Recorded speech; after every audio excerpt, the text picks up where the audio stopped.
Jadi, untuk mengerjakan soal ini, kita diminta menentukan setelah hari keberapakah jumlah tabungan Ahmad itu mencapai Rp630.000. Nah, di sini kita bisa tahu ya, itu kan berarti kita melihat di sini suku pertama atau hari pertama itu adalah 3.000. Berarti nilai A-nya atau suku pertamanya itu adalah Rp3.000. Rp3.000. Kemudian, dari suku pertama ke suku kedua, dan dari suku kedua sampai suku ketiga, itu kan perbedaannya Rp500 ya. Berarti kita bisa tahu bahwa bedanya itu adalah Rp500. Kemudian, kita ditanya setelah hari keberapa jumlah tabungannya ini mencapai 630.000.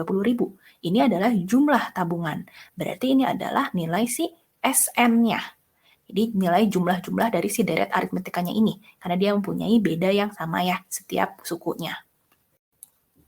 Berarti kita bisa menggunakan rumus SN, atau jumlah dari deret aritmetika. Rumusnya itu adalah N per 2 dikali dengan 2A ditambah dengan N-1 dikali dengan B. Oke, nah berarti sekarang kita masukkan SN-nya atau total jumlahnya itu kan 630.000 ya. Jadi 630.000 sama dengan N-nya kita nggak tahu berapa, ini kan tanya berapa harinya, dibagi 2, dikali dengan 2A, berarti 2 dikali dengan 3.000.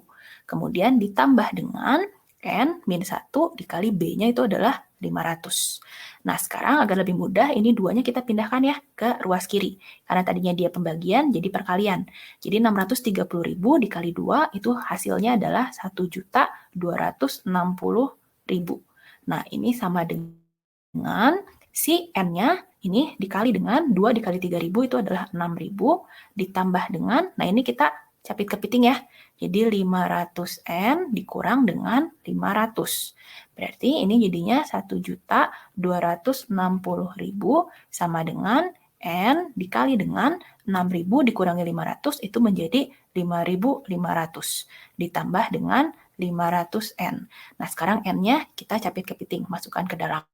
Jadinya 1.260.000 itu sama dengan 5.500N ditambah dengan 500N kuadrat.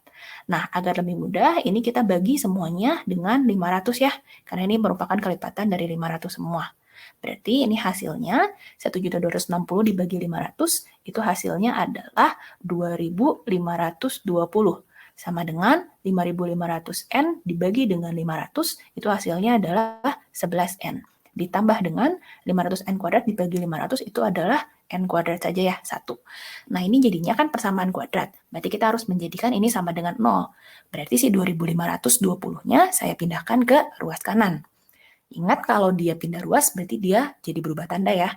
Jadi hasilnya adalah 0 sama dengan N kuadrat, kemudian ditambah dengan 11N, kemudian dikurang dengan 2.520. Oke, berarti ini kita jadi pemfaktoran ya, yang sudah kita pelajari di bab-bab sebelumnya. Ini saya langsung saja, hasil pemfaktorannya itu adalah 56 dan 45. Karena ini kalau dikalikan itu akan menjadi 2.520, dan kalau dijumlahkan, nah berarti ini harus positif dan ini harus negatif, agar kalau dijumlahkan ini jadi 56N, kemudian dikurangi dengan 45N. Jadi hasilnya itu adalah positif 11N. Nah, sekarang kita bisa tahu berarti hasil pemfaktorannya itu adalah N plus 56, kemudian N dikurangi dengan 45. Ini sama dengan 0 ya. Nah, di sini kita bisa tahu, jadi N-nya nilainya itu sama dengan negatif 56 atau N-nya itu sama dengan 45. Nah, karena hari itu tidak mungkin negatif, jadi ini tidak mungkin kita pilih. Jadi jawabannya itu adalah yang 45. Jadi jumlah tabungannya itu akan mencapai 630.000 kalau dia mencapai 45 hari tabungan. Demikianlah jawaban dari soal ini. Sampai bertemu di soal selanjutnya.